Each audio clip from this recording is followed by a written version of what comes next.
તમે માયા મને એમને આવું ભીડા માટે એમ થયું કે બસ બા તમે જલસ નથી આવું એટલે એ તો મેલવું પડે બધું તો જ બારસ થાય એટલે આ વખત આવો તો આપણે ટ્રેનિંગ નથી આવવાનું અમુક વસ્તુ છે ને એ ચાચામાં નથી થતી હું છું ને સામે એ તો અમારી બી સત્ય તો તને બે આવું એટલે તું સાંભળે તમારો સાક્ષી રહે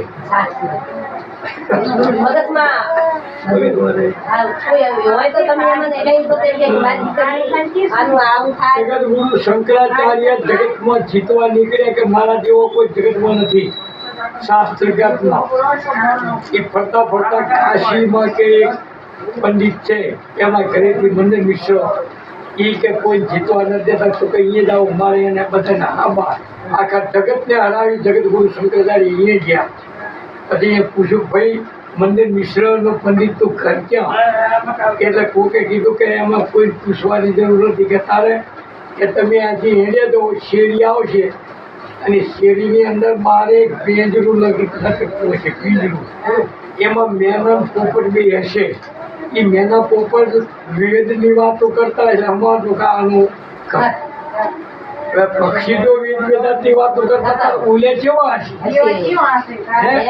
એ કેવા હશે બે શંકરાચાર્ય તો અમારા બ્રહ્મચારી હતા ઓલા તો મંદિર મિશ્ર ગ્રસ્તા બી હતા એમના પત્ની હતા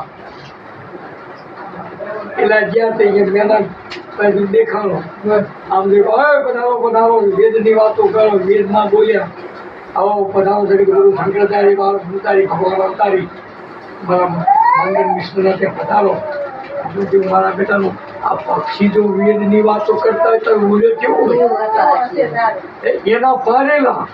એના પારેલા પક્ષી જો વેદની વાતો કરતા હોય કેવો કરશે મને ચીપવા દે છે હું બધે હરાવે આ એક ધ્યાન લાગે છે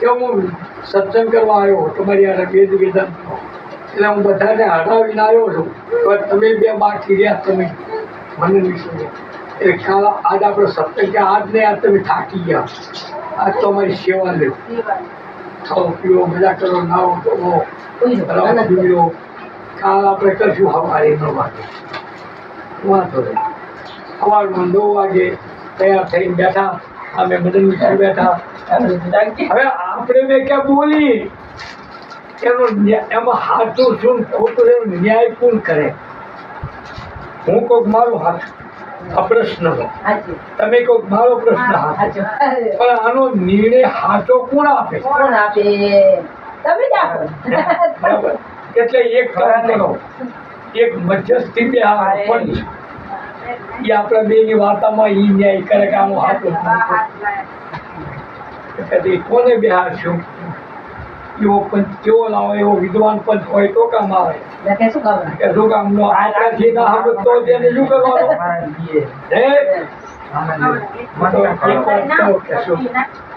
કે તમારા ઘરના એને બેહારો પણ કે તો મારા ઘરના અમારું નહીં ખેંચે કે ના ખેંચે સત્ય વાત છે ને એ તમારું નહીં ખેંચે જગતગુરુ શંકરાચાર્ય કે મને વિશ્વાસ છે સાચી વાત છે તમારું નહીં ખેંચે ભલે તમે એના પછી છો સત્ય વાત ત્યાં છે એટલે એને જ બેહારો કેટલો વિશ્વાસ છે બોલો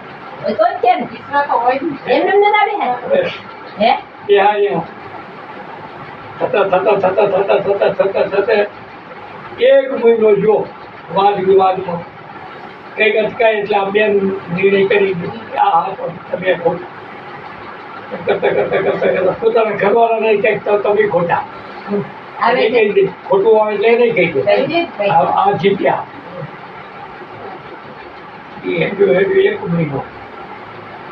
એક મહિના શાસ્ત્ર પૂરું થયું એટલે પેલા મંદિર મિશ્ર હારી છે લખિયાળવામાં તમે હારી છે હવે કોઈ બાકી નથી હવે હું જગત વિજેતા હું જગતને જીતીને આવ્યો છું શાસ્ત્ર કામ લખો એટલે એમાં પત્નીયતા જુઓ આ પત્નીનો એક ગુણ જુઓ આમાં બહુ સમજવા જેવું છે એમની જુદી ઘર કે એ હાર્યા છે તો હું હારી છું. હા જીતી હું હારી છું. હું હારી નહીં હતી, મારા હજુ હારી નથી. તમે મારી હારે સત્સંગ નહીં કર્યો સત્સંગ નહીં કર્યો મારા. એટલે હું ને અડધાંગ છું. હજુ અડધાને જ જીત્યું, હજુ અડધું બાકી. બા હવે મારી સામે જવો અને મને હરાવો એટલે લખી આવી. જેટલો કેવો ભાગ કરે છે ગુરુ શંકરાચાર્ય ગાતો કર્યું કે હા એમાં ચાલે જ નહીં, એની પત્ની છું, તમારે કશું નથી, પણ એને તો છે ને. એને તો ફેર નહીં. એટલે એ અડધો ભાગ એનો છે મારી પાસે, મારો અડધો ભાગ એના. એટલે મને જીતો એટલે આખું જીતી. સારું કે બેહો. એક ગુરુ શંકરાચાર્ય કે હવે આને આ ભાઈ મારો ને હરાવવા કેટલી વાર આવો મારો પંડિતને હરાવી દીધો, આ શું કરશે? આ શું એને તો ભાઈ મનમાં એમ જ હોય ને. એને તો હોય જ. બેસો હવે. બેઠા બોલો. ત્યારે કે હું પ્રશ્ન કરું એ તમે મને જવાબ આપો. કોણ પેલી બેન કે બોલો કે ત્યારે માણસ જન્મે કેવી રીતે? તમે જન્મ્યા છો, તમે ઉપરથી તો સીધે સીધા દાયા નહીં હોય ને. તમે તમારી માનવ વગરમાં જન્મ્યા, મારા પંડિતે જન્મ્યા, હું એ જન્મી છું, આખી જગત જન્મ્યા છે. ચોરાસી લક્ષ યોનિનો જન્મ થાય છે. તો એ જન્મ કઈ રીતે થાય છે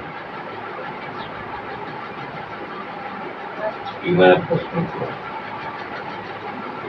જન્મ એટલે શું? જન્મ કઈ રીતે થાય છે? જન્મ થવાનું કારણ શું? અને જન્મ થયા પછી જ તમે શીખો છો.